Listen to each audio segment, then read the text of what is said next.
menjadikan kita dasar pokok dan fondasi untuk mengarungi kehidupan di dunia sampai akhirat. Imam Ahmad bin Hambal pernah berkata, "Laulal ilmu lakanan nasu kal bahaim." Yang artinya, kalau bukan karena ilmu, manusia niscaya seperti binatang. Mau disamai sama binatang? Mau enggak? Hadirin kaum muslimin wal muslimat yang berbahagia, sebagai seorang muslim yang beriman dan berakal sehat, kita harus tahu bahwa menuntut ilmu merupakan kewajiban yang paling utama bagi setiap orang-orang. Tidak peduli mau laki-laki, mau perempuan, mau tua, mau muda, mau kaya, mau miskin, semua dari mereka itu terkena khitab atau kewajiban untuk mencari ilmu. Karena ada satu hadis dari Nabi Muhammad SAW, "Talabul ilmi faridatun ala kulli muslim." Yang artinya, menuntut ilmu itu wajib bagi setiap kaum muslim. Semangat ya buat menuntut ilmu. Harus semangat ya. Selain daripada itu, ilmu juga bisa buat kita berbahagia lah. Mau tahu enggak? Tunjuk tangan siapa yang mau tahu. Aku kasih contoh ya. Yang di yaumil akhir kelak nanti. Amin amin ya rabbal alamin. Seiring salam takzim, izinkanlah Nadil menyampaikan satu untayan pil dajjal yang berjudul Makna Kelahiran Nabi Muhammad Sallallahu Alaihi Wasallam. Dewan juri yang saya hormati dan teman-temanku yang saya cintai, tahukah kita pada tanggal 12 Rabiul Awal tahun Gajah, tepatnya 20 April 571 Masehi, telah lahir tauladan berbudi pekerti agung. Dialah Muhammad, dialah Nabi Muhammad Sallallahu Alaihi Wasallam. Tiada henti kita lantunkan sholawat atas beliau, karena bahkan Allah Subhanahu wa Ta'ala dan malaikatnya saja selalu bersolawat untuk Rasulullah. Tidak hanya sekadar berbahagia, ada beragam peristiwa besar yang mengiringi kelahiran Nabi.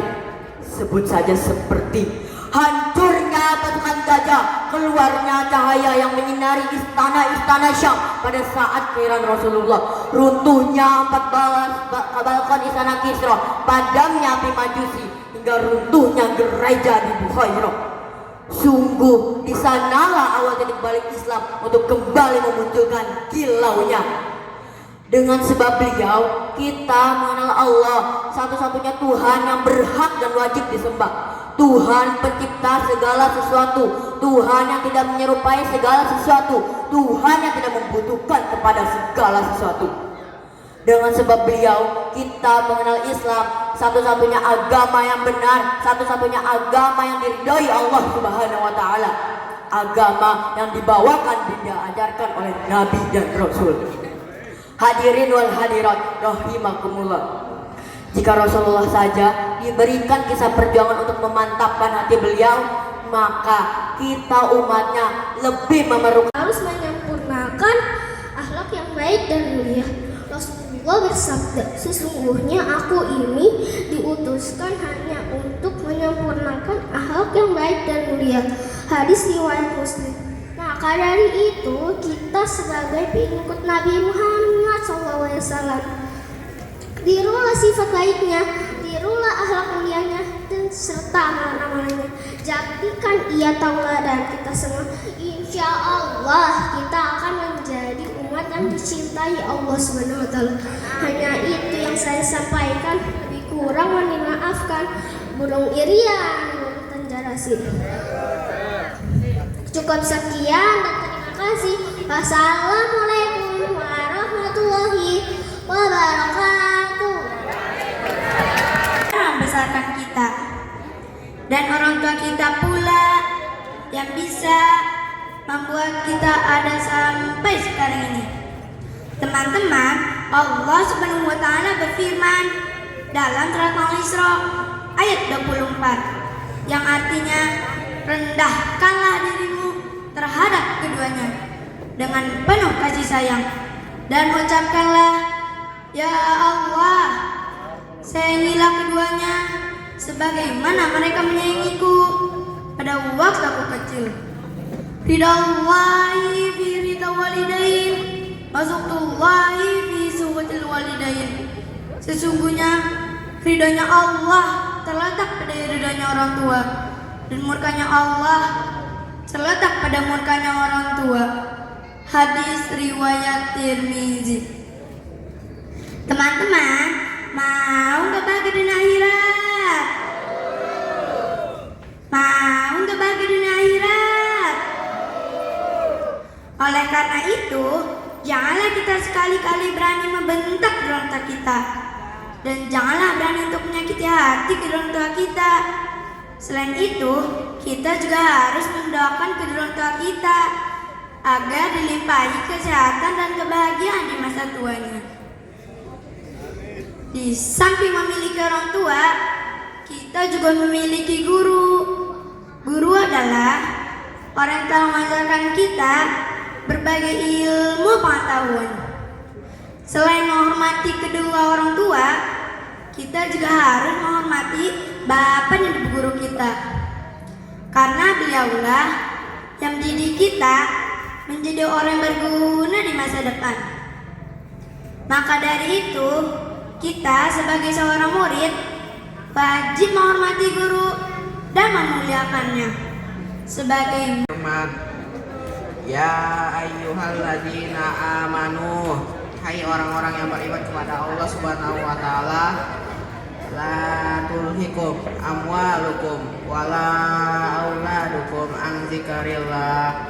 Jangan karena hartamu, jangan karena pangkat dan jabatanmu menyebabkan kamu lalai berzikir kepada Allah Subhanahu wa taala. Wa may yaf'al dzalik, siapa yang Allah sibukkan dalam perkara-perkara dunia, lupa berzikir kepada Allah Subhanahu wa taala, faulaika humul khasirun, maka sungguh mereka itu orang yang mendapatkan kerugian yang nyata dunia dan akhirat. Pernah suatu hari seorang sahabat bertanya kepada baginda Rasulullah sallallahu alaihi wasallam, "Ya Rasulullah, siapakah manusia yang rugi?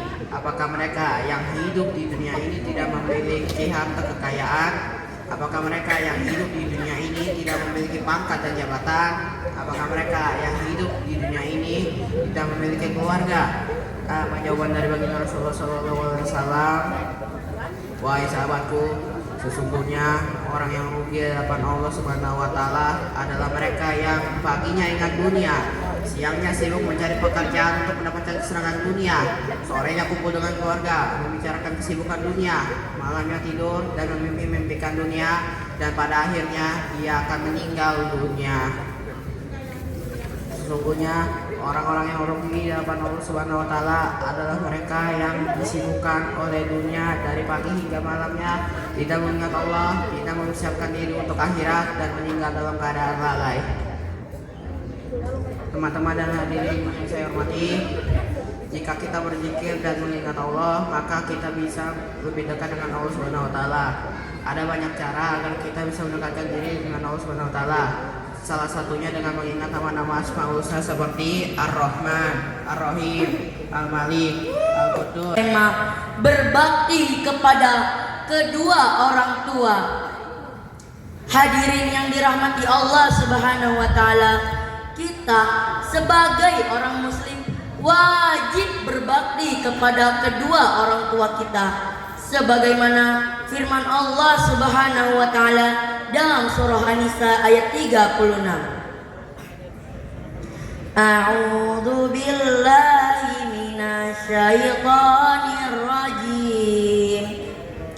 Bismillahirrahmanirrahim. Wa'budullaha wa la tusyriku bihi syai'an wa bil walidaini ihsana.